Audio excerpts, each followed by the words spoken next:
Now let's look at some of these shady pardons from Trump. Let's not act like he is not making all kinds of money while in office. Trump pardoned man 1 month after mother attended a $1 million per person fundraiser. Like, if this was anybody else, the Republicans would be like clamoring for impeachment, but they're letting this man do whatever the hell he wants. He's making all kind of money while in office. Trump pardoned Paul Walczak, a man who had pleaded guilty to tax crimes 1 month after his mother attended a major fundraiser for the president, according to a new report from the New York Times. The Times reports that a pardon application submitted around Trump's inauguration cited efforts by Walczak's mother, Elizabeth Fago, to support Trump and other Republicans, and contended that Fago's political activity motivated Walczak's criminal prosecution. Fago later attended a Mar-a-Lago fundraising dinner with $1 million cost per person, according to the Times, and Walczak was pardoned less than 3 weeks later. The new report about the timing of Trump's pardon comes amid scrutiny over his clemency moves since returning to the Oval Office, including his controversial pardoning of nearly all January 6th defendants, roughly 1,500 people charged in connection with the 2021 Capitol attack on his first day back in the White House. Walczak had pleaded guilty back in November, shortly after Trump's election, to not paying employment taxes and not filing his individual income tax returns, according to the DOJ. He withheld nearly $7.5 million in taxes from workers at his healthcare companies, but did not pay those over to the IRS, the DOJ said, among other issues. This man fits perfectly with the whole Trump administration. Trump is a legal felon as well. Trump sits up here and does this kind of thing, so it makes sense why he would pardon him. He's amongst good company as far as criminals go. In early April, the Floridian was sentenced to 18 months in prison and 2 years of supervised release. And he was ordered to pay more than $4 million in restitution. He had to pay back the money that he owed. His pardon spares him both from serving time and paying the fees. So regular schmegular people have to pay taxes. These wealthy people do not have to pay taxes. I really hope that MAGA people see how he treats the wealthy people. According to the Times, Fago had helped host at least 3 Trump fundraisers and attended events at both Trump's inaugurations. She was also reportedly linked in Walczak's pardon application to a push to publicize the diary of the former Biden's daughter during the 2020 cycle. Okay, we see. She is just definitely extra MAGA. Okay. Here's another shady Trump pardon. Trump pardons former sheriff convicted of bribery. He likes these people. He likes these people that do financial crimes. The Republican Party is just the party of felons. They like felons, especially the alabaster kind. All right, so Trump has issued a pardon to a former Virginia sheriff who was convicted on fraud and bribery charges. A jury found former Culpeper County Sheriff Scott Jenkins guilty of accepting more than $75,000 in bribes last December in exchange for making several businessmen into law enforcement officers without them being trained. So he's sitting up here deputizing people. Jenkins, a longtime supporter of Trump, was sentenced in March to 10 years in prison. He was set to report to jail on Tuesday, but due to Trump's pardon, he will not spend a single day behind bars. These people love felons within the Trump administration.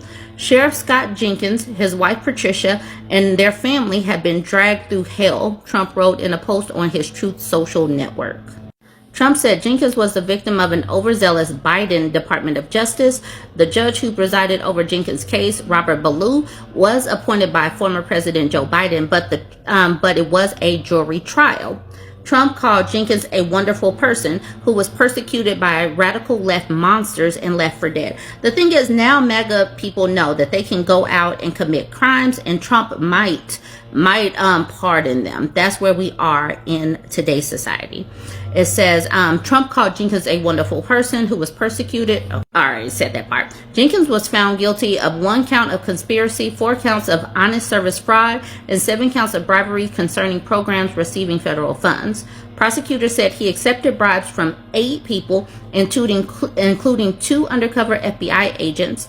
These were in the form of cash and campaign contributions. Jenkins' position was an elected one. Trump loves the criminals. He loves these financial criminals. Todd and Julie Chrisley officially pardoned by Trump in bank fraud and tax evasion case. He really loves these people. He really sees himself as one with these people.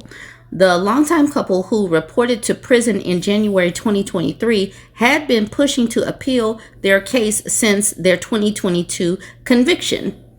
Well, they have officially been pardoned. It says on Tuesday, May 27th, Trump announced that he had granted Todd, 56, and Julie, 52, full pardons. The longtime couple were previously convicted of tax evasion and bank fraud in 2022 before reporting to prison in January 2023.